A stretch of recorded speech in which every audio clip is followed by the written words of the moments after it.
Acting Inspector General of Police Mohammed Adamu has ordered a comprehensive and watertight security around all independent National Electoral Commission offices and facilities nationwide. He has consequently commanded the Commissioner of Police in the state and the Federal Capital Territory to protect all INEC offices, material before, during, and after the election. The first spokesman, Frank Mba, said in a statement in Abuja that the Zonal Assistant Inspector General of Police have also been mandated to monitor the compliance level of the command under their jurisdiction to the directive. They were to ensure that no breach of security of any kind occur within and around INEC facilities under their watch. The order take immediate effect, the statement said. Meanwhile, the IG has assured Nigerians of the readiness of Nigerian police to deliver on its mandate on providing a safe and enabling environment for the conduct of the general election. He reiterated the commitment of the force to providing a level playing field for all the political actors.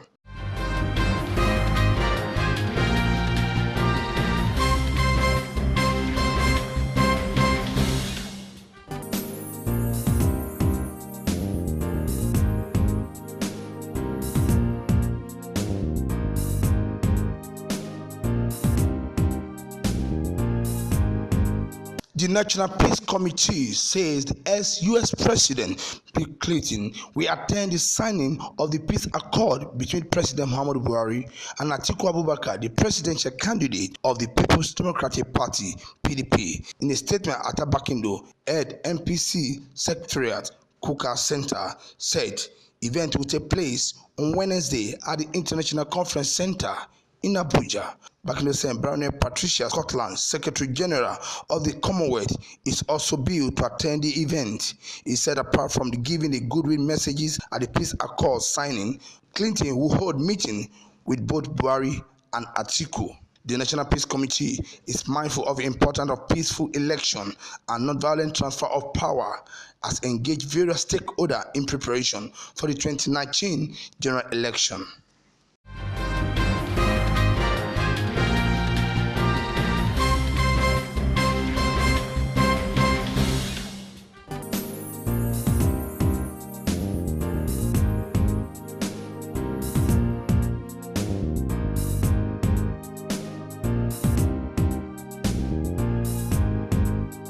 Few days to the general election, President Muhammadu Buhari has raised alarm that corrupt politicians could use their loot to undermine the forthcoming elections. However, the People's Democratic Party has said the president's declaration was a sign that he was afraid of a looming defeat in the forthcoming presidential election.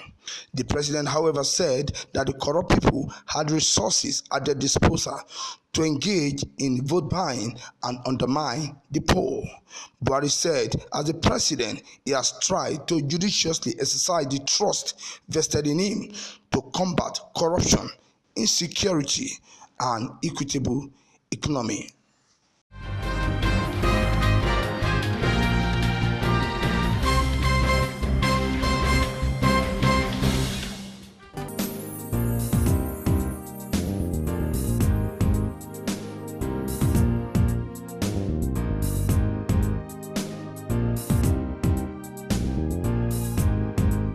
Eight governorship aspirants of All Progressive Congress in Zamfara State have faulted the move by the governor Abdulaziz Yari to enforce the judgment of the State High Court concerning the APC candidate Tosu.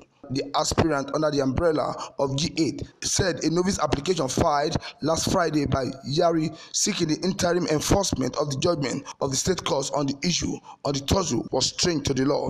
The aspirant are Senator Kabiru Marafa, Zamfara State Deputy Governor Malam Ibrahim Wakala, former governor of the state Aliu Shinkafi, Minister of Defense Mansour Dan Ali, Aminu Jaji, Abu Magaji, Dada Lawan, and Mohammed Hamidu. They call for urgent intervention of the National Judicial Council in the matter.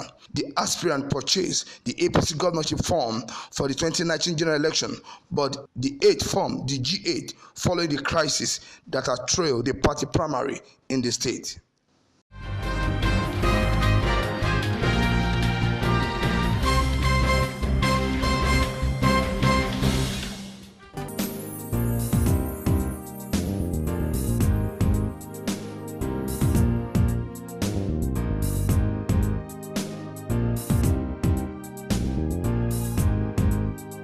The People Democratic Party PDP presidential candidate Atiku Abubakar has promised to give priority attention to agriculture, commerce, if elected president. Atiku, who made the promise while addressing party supporters at the rally held at the Sani Abacha Stadium in Kano over the weekend, said if given the mandate in the forthcoming general election, he would do everything possible to ensure that the agricultural sector was accorded the necessary support to boost food production. Meanwhile, Emir of Kano, Malam Muhammad Sanusi II, has advised Nigerians to refrain from negative acts and vote peacefully during the forthcoming election.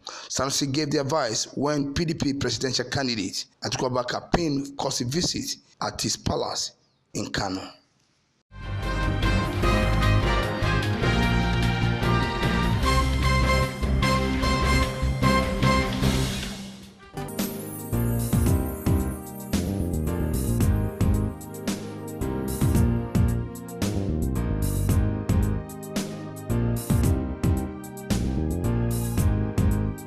Senator Shehu Sani, representing Kaduna Central at the Senate, has said that no fewer than 21 villagers were reported to have been killed in Birnin Gwari in Kaduna State.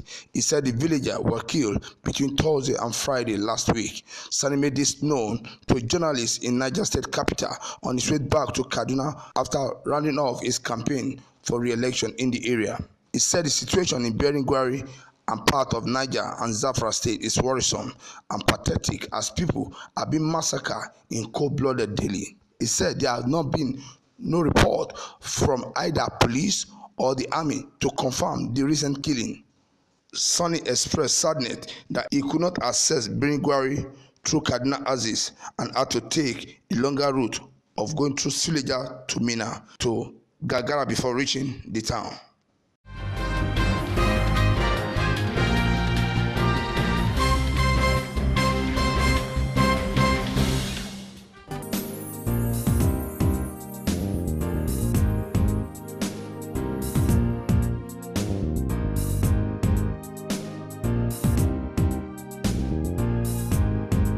The Nigerian army has warned those it described as mischief makers to stay clear of dragging its leadership into matters that are purely political. It insisted in a statement issued by the acting army spokesman, Colonel Aliyu Yusuf, that army is a political institution and will continue to remain so while carrying out its constitutional responsibility.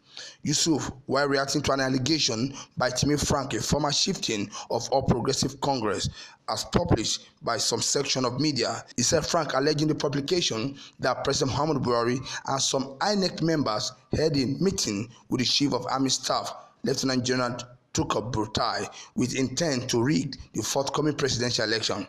He, however, said the army had reported the said Timi Frank to the Nigerian police for immediate arrest, prosecution for fake news, and related offense against the leadership of the army. Yusuf described Frank as a disgruntled person who has severally tried to malign the person of Buratai.